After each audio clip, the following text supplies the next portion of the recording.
नमस्कार दोस्तों, कैसे हैं आप सब लोग। मैं हूं आपका दोस्त अनिकेत और आप देख रहे हैं मेरा चैनल रियल कैनेडियन लाइफ।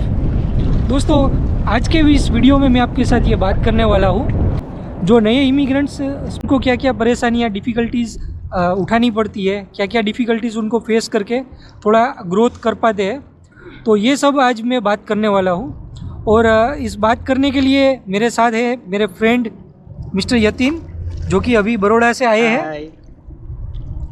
तो चलिए इनसे पूछते हैं कि क्या क्या डिफ़िकल्टीज़ उनको फेस करनी पड़ी है।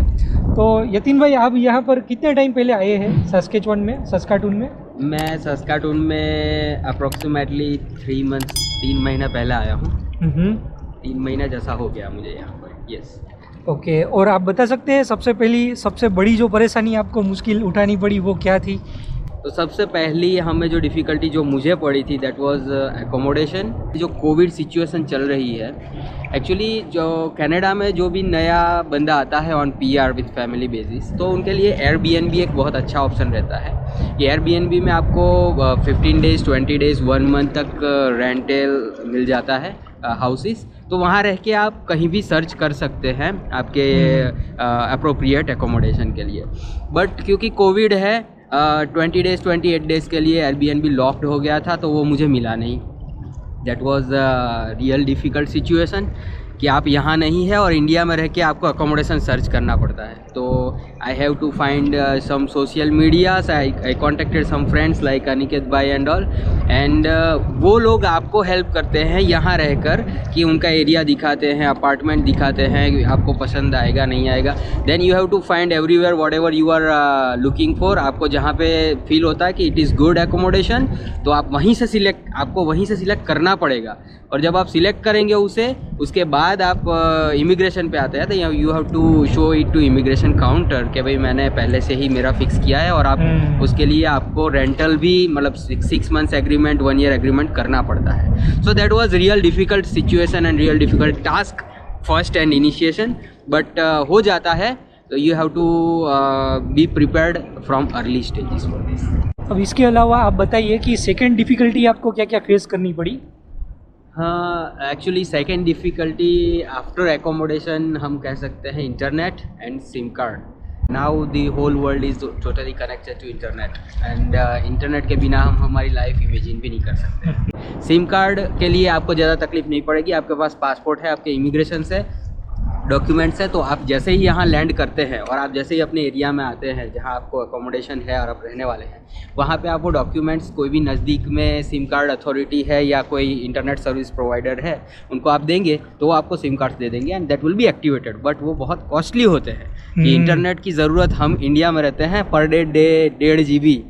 अच्छा, तो यहाँ पे आपको सिम कार्ड पे मिलता है per month 1.5 GB 1 GB and 3 GB plans per month, तो वो भी कॉस्टली रहते हैं। तो ये है, और इसीलिए आपको होम इंटरनेट चाहिए। तो अगर होम इंटरनेट चाहिए तो आपको यहाँ पे आके रेंट एग्रीमेंट करना पड़ेगा। आपके सारे documents, rent agreements and bank papers जब आप सबमिट करते हैं तब आपको इंटरनेट यहाँ पे मिलता है। इंटरनेट के लिए यहाँ सस्काटून में 2 प्रोवाइडर अच्छे हैं, शॉ एंड सास्कटेल। जनरली लोग यही यूज़ करते हैं, तो दोनों की सर्विसेज अच्छी है। You can choose any of them. मतलब जैसे ही लैंड हुए, first start preparation for internet. That is my advice for every new community. उसके बाद आप बताइए और क्या डिफ़िकल्टीज़ फेस करनी पड़ी? मैं कहना चाहता हूँ कि हर एक इमिग्रेंट को ये डिफ़िकल्टी फेस करनी ही पड़ती है, क्योंकि आप जब एक स्टेज से दूसरे नए स्टेज में एंटर होते हैं तो जो एक डिफ़िकल्टी किसी एक को पड़ी है वो सबको आएगी।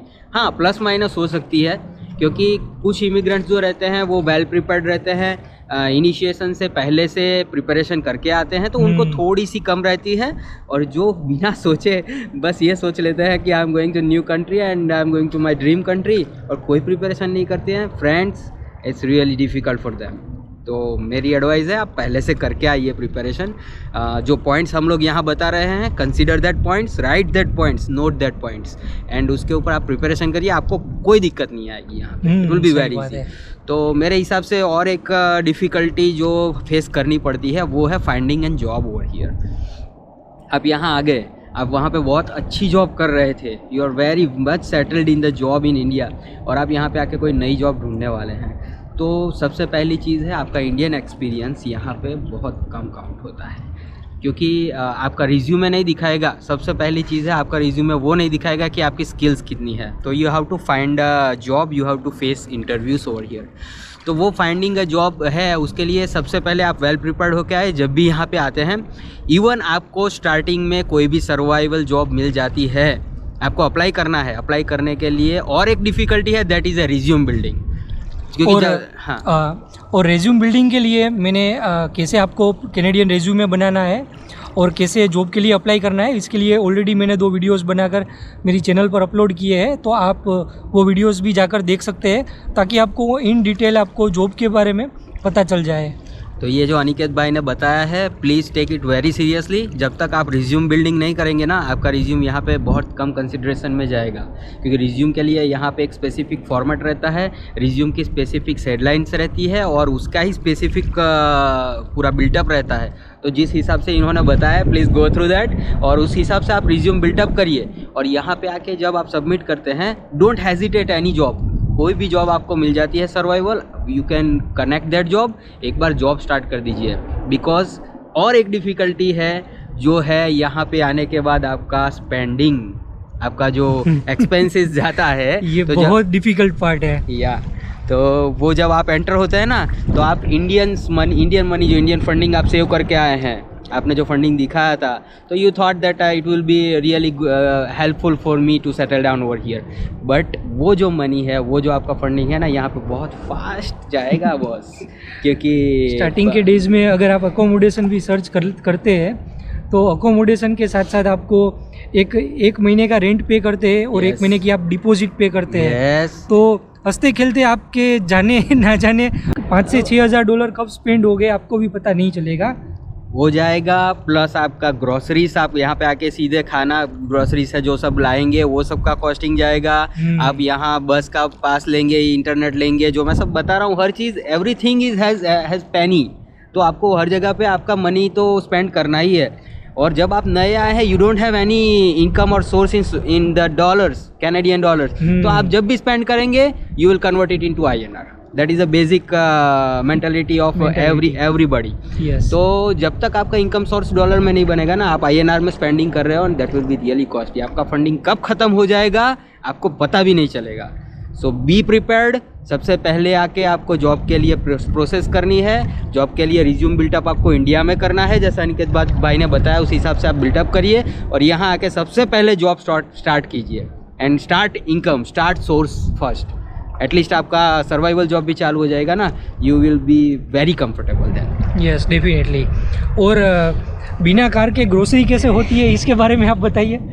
और मैं एक बात बता दूं कि यतीन भाई जो आए हैं वो समर के टाइम पे आए हैं, तो उन्होंने इतनी डिफ़िकल्टी फेस नहीं करी जो मैंने फेस करी है। मैं दिसंबर के विंटर में आया था -30 डिग्री में, और -30 डिग्री में आप ग्रोसरी लेने जाओ, आपके पास कार नहीं है और वो सब उठाकर आप बस में आओ तो कितनी डिफ़िकल्टी पड़ती है। तो ये तो भाई आप यहाँ आओगे तभी आपको समझ में आएगा। मुझे पता है एक्चुअली, भले मैं, यू आर राइट कि आप विंटर में आए थे। विंटर जो सिचुएशन रहती है यहाँ पे, जब माइनस में टेम्परेचर रहता है और अगर आपके पास कार या कोई व्हीकल नहीं है and you have to go for groceries. मतलब ग्रोसरी क्या चीज़ है, आप भी ऐसा सोचोगे कि आप किसी मॉल में गए हो तो आप एक साथ कुछ तो अमाउंट लोगे कि भाई इतना तो मुझे स्पेंडिंग करना ही है, मेरा 10 दिन का सामान, 15 दिन का सामान आप लेके जाओगे साथ में। इमेजिन करिए कि आप इतनी चीज़ें ले रहे हैं 10-15 दिन के लिए और आपके पास व्हीकल नहीं है, तो आपको वो सब चीज़ें हाथ में उठानी पड़ेगी। जब तक आप बस स्टॉप पर नहीं जाते हो, आपकी उंगलियों के ऊपर आपको लटकाना पड़ेगा, हैंड के ऊपर लटकाना पड़ेगा, and that is real difficult task. आप वहाँ बस स्टॉप पे जाओगे, विंटर का सिचुएशन होगा, टेम्परेचर माइनस में होगा, भले ही आपने सब कुछ पहना है, but you have to wait for the bus. उसके बाद वही चीज़ उठा के आपको घर तक लानी है। एक ग्रोसरी में, रिमेंबर दिस वर्ड, एक ग्रोसरी में आप फील कर जाओगे कि यहाँ मैं विदाउट व्हीकल नहीं रह सकता। तो सही बात है, बिल्कुल सही बात है आपकी। तो यही है कि आपको यहाँ पे आके कार लेनी ही लेनी है।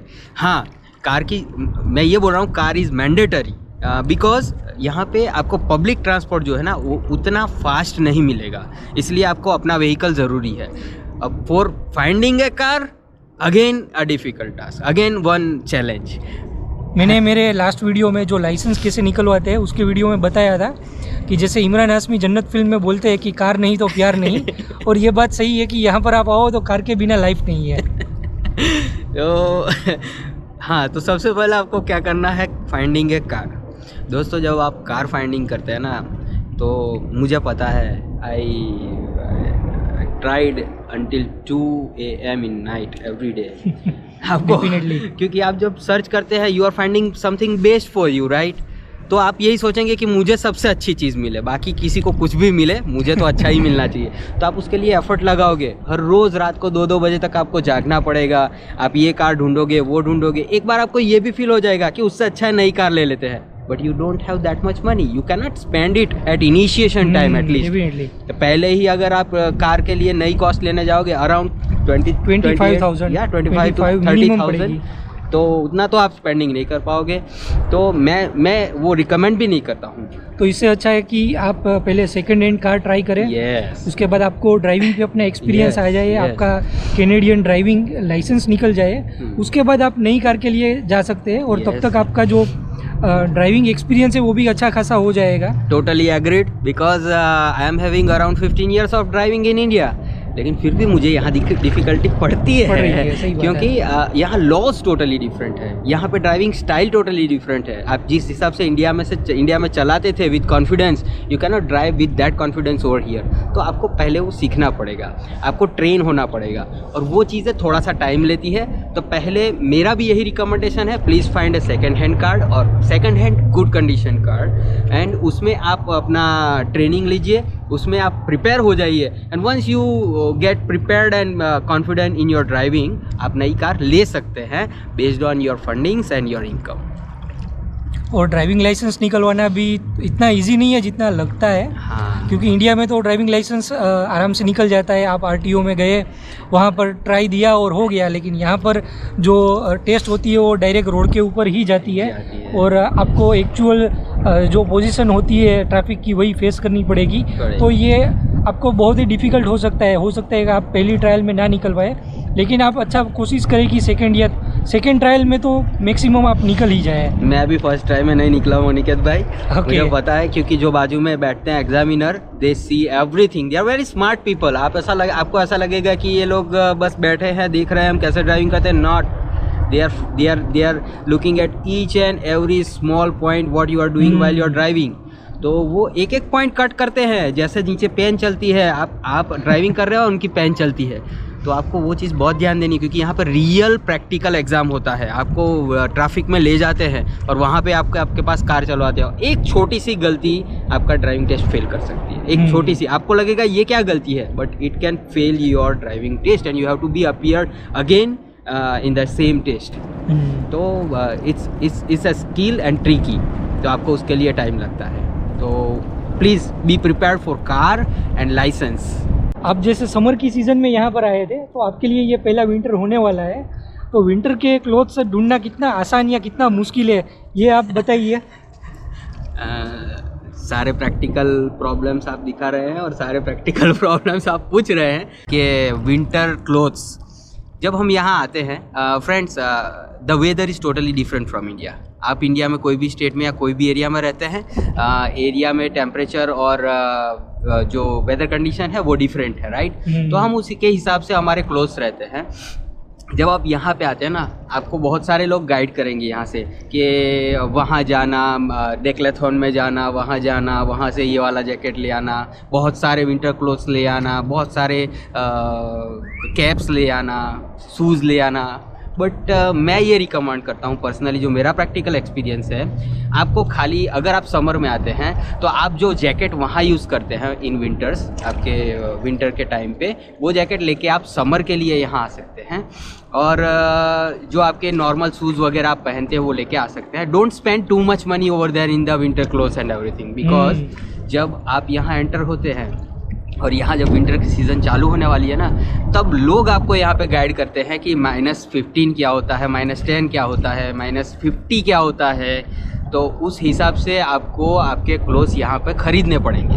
अब विंटर क्लोथ्स में भी बहुत सारी चॉइसेस रहती है। उसमें रहता है इंसुलेटेड जैकेट, बोलते हैं warm jacket, woollen jacket, 3-4 types, puffer jacket, जो हमें इंडिया में पता ही नहीं रहता है। पार्का जैकेट्स, पार्का जैकेट्स, या तो ये जो सारी टाइप्स है ना, वो इंडिया में पता नहीं होती है हमें, और वहाँ से आप इमेजिन भी नहीं कर सकते हैं, and even you can not trust anybody कि वो आपको इतनी सारी डिटेल्स बताएंगे और बता पाएंगे। तो आपको यहाँ पे आके वो सारा सर्च करना है, एंड यहाँ आके आपको पता चल जाएगा कि which brand is good for me.